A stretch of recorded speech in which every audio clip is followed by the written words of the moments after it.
He is, for my generation, whether it's Sid Rosenberg or Joe Beningo, everybody's favorite New York Met, and he's a wonderful guy, too. What he's done with his life, nothing short of inspiring. The great number 18, my friend Darryl Strawberry. Straw, good morning, buddy. How are you? Good morning, Sid. What's up, my brother? How you doing? I'm good. I said, I got to talk to one guy after the first weekend of baseball for the Mets and the Yankees, and it's you. I do want to get this in, though. I know you did something very nice here in New York. Last week, they celebrated Little League Baseball, I guess the Peter Stuyvesant Little League. You were out there with Doc and Mookie Wilson. Our guy Todd Shapiro helped set that whole thing up. And it all starts with Little League Baseball, Darryl, so nice job here in New York just last week.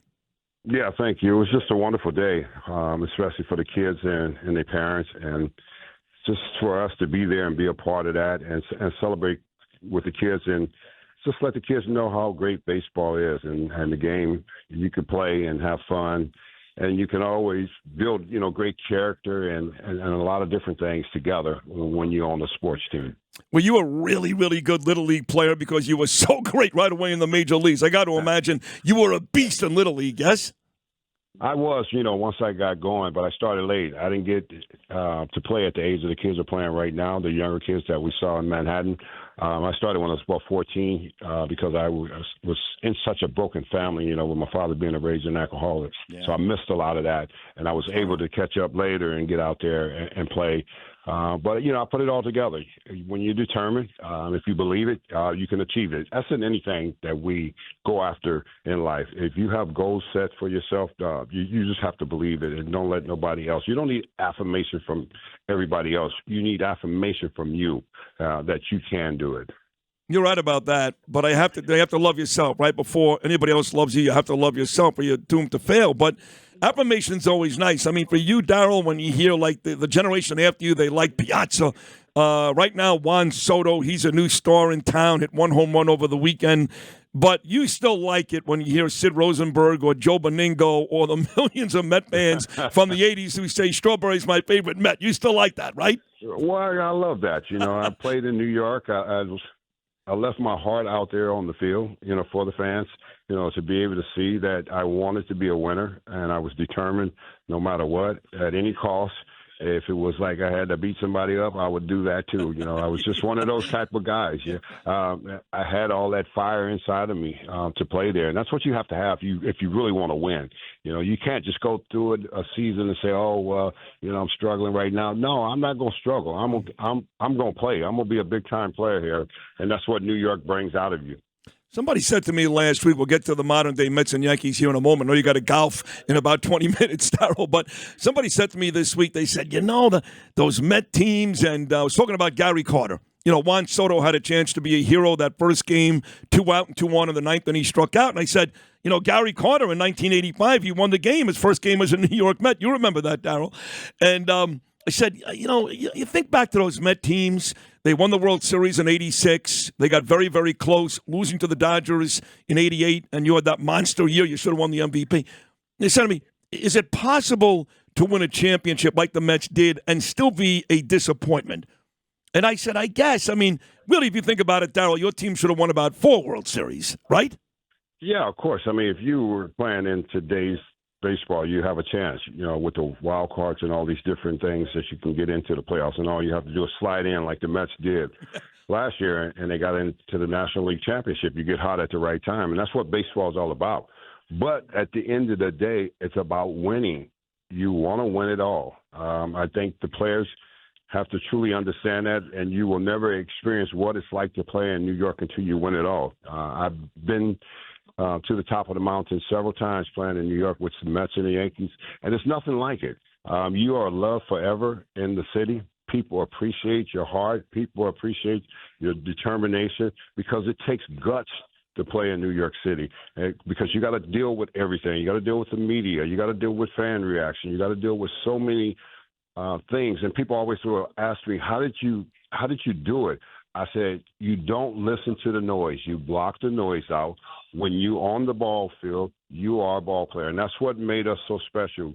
Guys on our team, were we crazy? Yes, but we were crazy good because we were ball players when we hit the field, and we didn't let anything distract us from that. No, you guys were great. Darryl Strawberry joining me here. Do you get, you won a couple with the Yankees and you hit some really big postseason home runs. I credit you with that win over the Braves in '96, Darryl. And again, you had the big year for the Yanks in '98. But when you're in New York, do you get stopped by as many Yankee fans, or are you still Darryl Strawberry, the Met?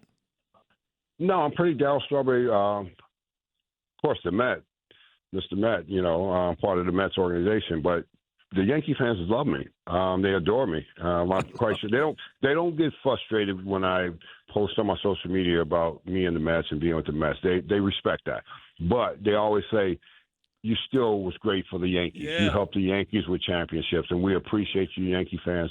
Appreciate you so much." And that's so kind. And I'm always forever thankful for George, the boss, who brought me to be on the Yankees. When everybody said no, he said he didn't care what people had to say. He said this guy should have been a Yankee, should have been in New York, if he was a free agent. But I got a chance to play over there. But my home will always be over in Queens because that's where my 8 years were, and that's where I established myself as a Major League Baseball player, coming through that farm system as a developed player and a homegrown player, and playing under the pressure and playing in the spotlight and doing it. I think that's what people look at. Can you do it when the big lights are on? And now the question is, can they do it now, right? I mean, that's the last team to win the World Series. You guys, they've been back a couple times. Of course, they lost to the Yankees in 2000. They lost to the Royals in 2015. They got very, very close last year, losing to the Dodgers in the NLCS. But the thought is, hey, they get Soto now. Soto, a generation talent like you were, Darryl Strawberry, and the sky's the limit. Now, the Dodgers won the World Series. They haven't lost a game yet this year. They're 5-0. And the Mets kind of struggled that first weekend in Houston. But what are realistic expectations with Soto with the Mets? Are they still just the second-best team, to be honest? Well, they just have to prove themselves, and that's all it is. You have to go out there and you have to dominate. You can't lay back and say, well, we'll get it going the next day. You got to get it going every day and be confident in yourself. Have that belief system from day one. When I start the season, man, it's on. We're the best team. I'm the best player on the field. And that's the mindset they really got to have. Those guys got to run out there, Lindor, Pete, Soto, you got to run out there. You're the best player. Go do what you do. It's baseball. Don't let anything else distract you from what you are good at doing. You've been good at this for a long time. There's no pressure. It's fun. That's the competition. Soto's great at it. He understands it. He's a talent that people just don't understand. Everybody's wanted to kind of like discredit him because of the contract. He deserves that contract. He plays every day. He's been great for 7 years. What are you talking about? He's done it year after year, and he's going to do it again this year. He's disciplined. He knows how to do it. It's just the start of a season. Yeah, am I going to get beat sometime in situations when the game was on the line? Yes, but am I going to get beat all the time when the game's on the line? No. I'm not going to get beat, and he's not going to get beat. So I believe in those guys. I was down in spring training with them, and I believe they have what it takes. They just have to believe it every day, not what everybody else is saying. You don't have to, explain all the time to the press about, why you're in a slump or something like that. Hell with that. I ain't in no slump. It's just been the beginning of the season. It's 3 games. The next 3 games I can go off and have a game, have a time like Judge did. So that's the way baseball is. Yeah, the Mets start a set against the Marlins. Off to a pretty good start. The Marlins took 3 out of 4 from the Pirates this weekend. One more on the Yankees, Darryl. I'll let you go play some golf. Yankees did what you just said about the Mets. They came out, they said, we're the better team, and they kicked the crap out of the Brewers. They just kicked their ass. Now, people are talking about these torpedo bats today because Jazz Chisholm hit 3 home runs using a torpedo bat, and I know that Portnoy, the Red Sox fan, he was yelling and screaming about the bats. But whatever it may be, Yankees went out. They hit 15 home runs. They crushed the competition. For everybody that was freaking out because Garrett Cole is out for the year and Stanton is still injured, I kept saying, I'm looking at the American League landscape. I still think the Yankees are the best. And after this weekend, nothing has changed my mind. Your thoughts on the 2025 Yankees? The Yankees are the Yankees. They went out and did what they had to do. They went out and plugged some holes and got some players, to play with Judge. Judge is the best player in baseball. I don't care what anybody says. He's 6'8". He's whatever, how much he weighs, strong as ever. He's going to perform just like he's performing now. He's off to a good start. He usually starts slow. Can you imagine, how long this season can go if he could gets hot and take a run early and take a run late. Wow. He is the complete best player in baseball. People can put all these other players and try to put all these other players in front of him. There's nobody doing what he has So, done. so you think, Darryl, you think he's better because you were a Dodger too. Let's not forget. You think he's better than Ohtani? Of course he is. I mean, he plays the field. He plays every day. He runs out there and he plays. People don't understand how hard it is. That's why Soto's so good. He plays the field. He runs out there. That's every day. It's a big difference, when you just sit on the bench and you're DH and you got to hit. I've been in the DH role, and it's different than being out there and being in the ball game and having that intensity level up, because I got to play the field and I got to do all these other things at the same time. And that's what Judge does. He does it. I mean, he gets the job done well. Playing the outfield. I mean, last year, he had to play center field. People don't understand how hard it is to switch a position from right field to play center field. And big as he is, and he has to cover all this ground. So he did a phenomenal job. They talk about one play. Yeah. And they want to hang that on him. Yeah. Man, people don't know baseball. They don't understand baseball. Baseball is hard, and it's difficult to be out there and have to perform with everybody's, looking at you, and everybody has an opinion. But I am impressed with Soto. I am impressed with Judge. I am impressed with Ohtani. All of them are great, but to me, Judge is that player. Ross Sullivan telling me last year it took Aaron Judge 20 games to hit 4 home runs. He's done it, to your point, Darryl Strawberry, in 3 games this year. On the way out, you talk about how hard baseball is. You know what's harder? What's harder is when your life is in the dumps and you find a way to fix it. The hard work that you put in. I mean, it was so nice to get a phone call from you yesterday, Darryl, on a Sunday morning. You said, Sid, I'm going to preach right now to my church, and then I'll call you back later on today.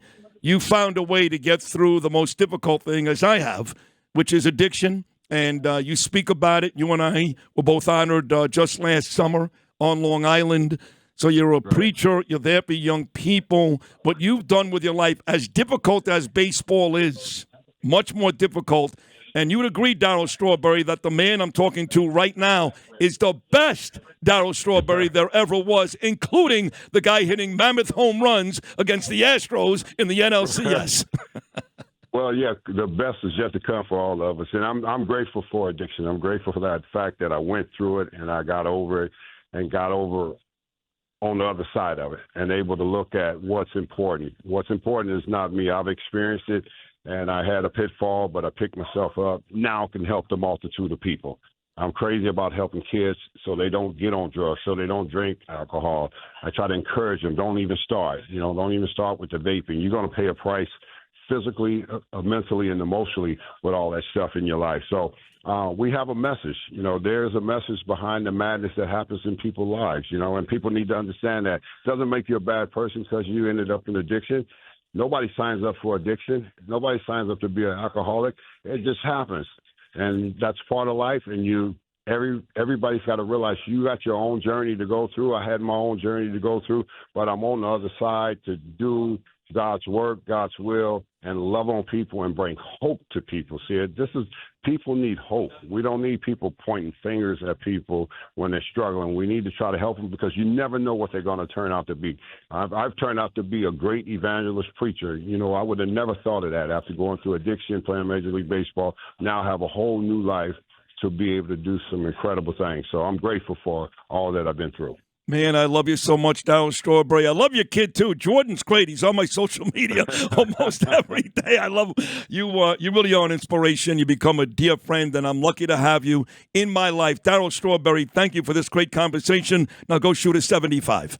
All right. You too, Sid. I love you too, brother. Appreciate you, man. You got it. Take care. There he is, the great number 18. What a fine man. Former great New York Met and New York Yankee. Proud to call him a dear friend, the great Darryl Strawberry.